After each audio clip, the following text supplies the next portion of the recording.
Hello survivors, it's Survivor Nomad and I'm back with another video. I want to talk to you guys today about how to survive a smear campaign. Now, many of you have talked about smear campaigns and you talk about how it's so horrible and I know how bad it can be. I've listened to you guys. Everybody's situation is different, and I think narcissists generally follow similar patterns of behavior, but of course everybody is different, and so narcissists a lot of times will treat different victims differently in certain situations. So one of the things that you have to do if you want to survive a smear campaign, the first thing is don't give credence to it. And what do I mean when I say don't give credence to it? So let's just say your narcissist is smearing you in your neighborhood. And you know that this person is telling people horrible things about you because one, either somebody has said something to you, or two, people who normally would speak to you and be kind to you are being standoffish with you, they're avoiding you, or they're just generally giving you the cold shoulder. So one of the first things you want to do is ignore it. I know this sounds counterproductive. A lot of you guys want to address it. A lot of you guys want to go on to fight back and tell your side of the story. A lot of you guys want to tell the narcissist off and start fights with the narcissist about it. A lot of you guys want to go out to these people who believe these horrible things and tell them the whole story and explain everything to them. And I'm going to tell you something, guys, that's not going to work. But I'll tell you further along in the video why that's not going to work. The second thing you want to do when you know you're being smear campaigned is mount up some support. What I mean by mount up some support, this is where you're going to start to reach out to the people who love and support you. The narcissist already has their team. They have their flying monkeys. They have their people they're going to triangulate you with. You need a support team. This is not something that you can battle on your own. And a lot of us are at a disadvantage because the narcissist has alienated us from friends and family. I'll do another video on how to rebuild those relationships with your friends and family if you need to. The third thing you want to do if the narcissist is smear campaigning you is make sure you don't give them ammunition. And I probably should have made this number one. Don't give them information. Once you realize that something is awry and something is wrong and your relationships start to be affected, you are going to have to pull back on the information that you give a narcissist. Some of you are not able to leave a narcissist. Always recommend that you leave. Number one, and go no contact. But for those of you who can't leave, who are in the midst of a smear campaign, do not start giving the narcissist information, telling them where you're going, telling them people you have good relationships with. If you had a good phone call with somebody, if you just built a new friendship with someone, if you made a connection with a new neighbor, do not share this. And this is so hard because when you love someone, you want to share your daily life with them. This is a part of good relationships. You want to tell them things. You want to let them know what's happening in your life. You cannot do this with a narcissist. You cannot because what they're going to do is they're going to be jealous of that relationship. They're going to go behind your back and they're going to tell this person all sorts of evil things about you. They may use the truth of what you're telling them, twist it and lie to make this person now resent and hate you. You may have had an intimate conversation with a family member or friend. And sometimes in relationships, you share those things with your spouse or your significant other. You cannot do it with the narcissist. They're going to take that story and they're going to go back to that person and they're going to lie and they're going to add things to it and they're going to make that person feel that you betrayed them. And that person is going to be very angry with you and they're going to feel like they can't trust you. Keep your information and your daily life and things that are important away from the narcissist. Some of this, for some of you guys, even extends to a new job. How do you hide a new job from the person you live with? Well, this is another reason why we recommend that you leave a narcissist. The fourth thing I recommend you do is that if you were not allowed to work by the narcissist, since we're talking about jobs, and you do happen to find a job that you love, do not reveal it to the narcissist. I don't know how you're going to work it out that the narcissist doesn't know where you work. I don't know how you're going to work that out, guys, because they tend to follow you and stalk you, and they do whatever they can to ruin your life.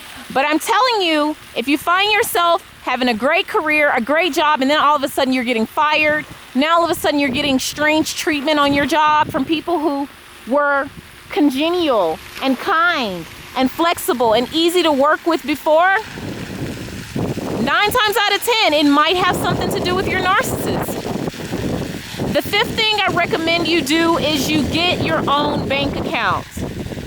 Get your own bank account and even get a credit card if you need to start building your own credit. If you don't have your own money and you don't have your own way of being able to provide for yourself, guys, now is the time to do that.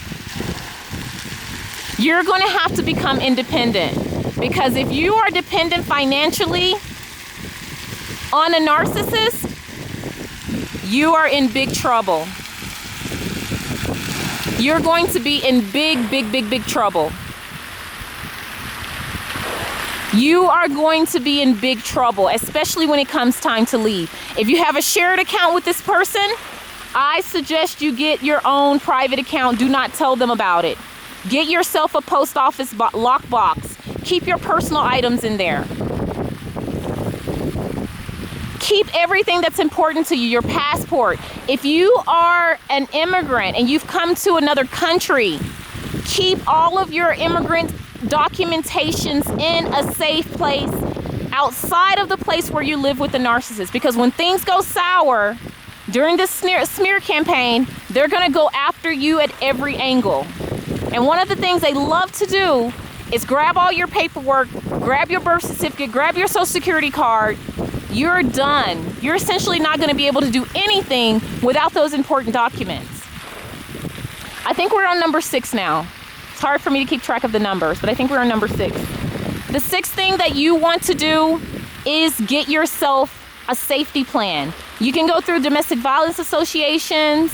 You can look online for people that can help you to build a safety plan. Because when you leave this person, you can be in danger.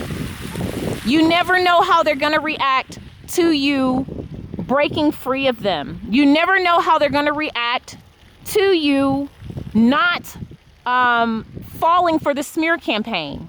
You don't know, so you need to prepare yourself and make sure that you and your kids are safe. Number 7. The 7th thing you want to do if you find yourself in the midst of a smear campaign is just realize that you are very likely going to either have to leave the narcissist or you're about to be discarded by the narcissist. Realize that the smear campaign is not something you can reverse, because it started happening long before you ever realized that there was a problem.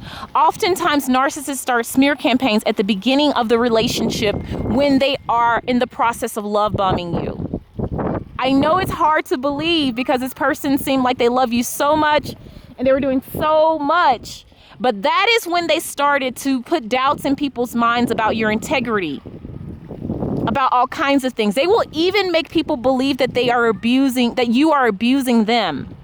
Even though they are abusing you, they will make people think they are the victim, guys. And this will garner them so much support and so much help.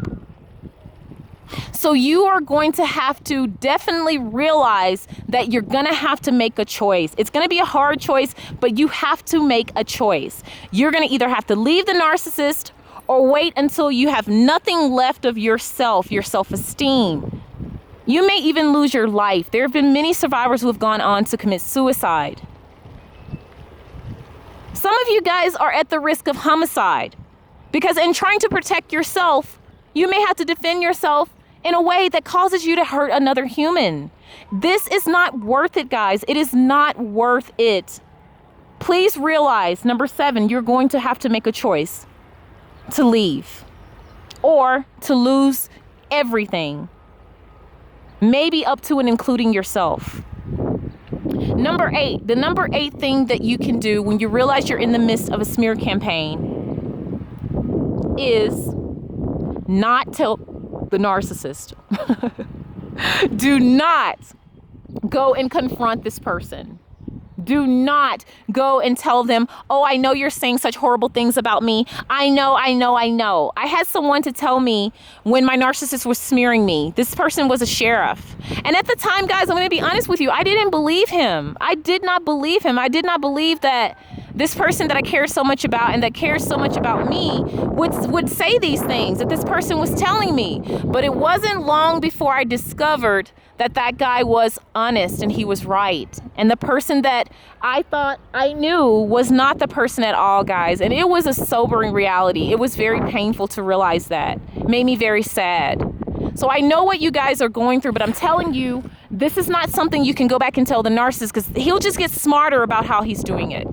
It won't stop him from doing it. He will just get more intelligent with how he does it. Okay, I think we are on number 9. I hope I didn't skip anything. Number 9, the ninth thing you can do when you realize you're in the midst of a smear campaign is start to do the work on yourself. Start to discover why is it and how is it that I got here? How did I end up with a person who would do this to me? How did I end up with this type of person? This is where the self-love and self-work starts. And yes, you can begin this work while you're still in the relationship, making plans to get out. And what you do is you start to, little bit by little bit, safely create more independence. You start picking up your phone when the narcissist isn't around and calling your friends and family. You start sending messages. You start trying to connect socially. You start with your credit card, building an account, getting a fake account, not a fake account. I don't mean to say a fake account. What I mean to say is you start getting a private account, like an account that the narcissist doesn't know about. And you start to build yourself up so that you're in a better position when you do leave them. Do not go and try to talk to this person. They are not well.